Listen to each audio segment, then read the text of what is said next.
Bismillahirrahmanirrahim. Assalamualaikum warahmatullahi wabarakatuh. Perkenalkan, nama saya Risma Nadifa Amalia, NIM 2011-0501-0027. Di sini saya akan memberikan tanggapan saya dari video yang diberikan oleh Bapak Abdul Wajid Nafis tentang ekonomi tertutup dengan kebijakan pemerintah. Nah, ekonomi tertutup dengan kebijakan pemerintah ini disebut juga dengan ekonomi tiga sektor. Pengertian ekonomi tiga sektor yaitu perekonomian yang meliputi kegiatan dalam sektor perusahaan, rumah tangga, dan pemerintah. Siklus perekonomian tiga sektor itu ada perusahaan, pemerintah, dan rumah tangga, yang mana ketiganya ini memiliki pengeluaran dan juga pendapatan. Adanya campur tangan pemerintah menimbulkan dua perubahan penting. Yang pertama, pungutan pajak yang dilakukan oleh pemerintah menambah pengeluaran agregat pada industri dan rumah tangga. Yang kedua, pajak memungkinkan pemerintah melakukan perbelanjaan, dan ini akan menaikkan perbelanjaan agregat. Karena belum adanya perdagangan dengan luar negeri, maka perekonomian tiga sektor ini disebut dengan perekonomian tertutup. Aliran baru dalam sirkulasi aliran pendapatan.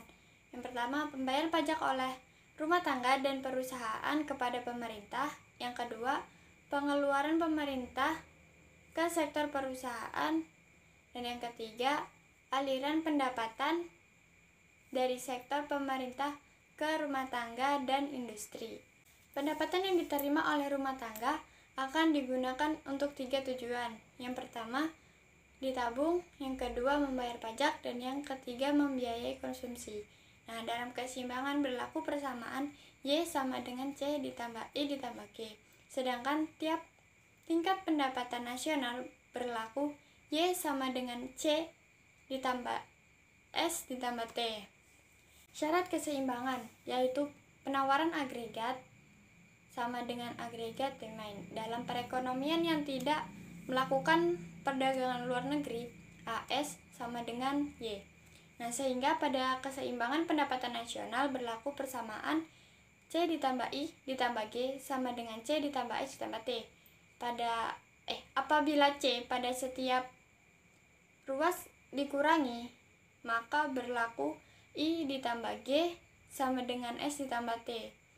I ditambah G adalah suntikan dan S ditambah T adalah bocoran. Pajak langsung dan tidak langsung. Yaitu pajak langsung yaitu jenis pungutan pemerintah yang secara langsung dikumpulkan dari pihak yang wajib membayar pajak.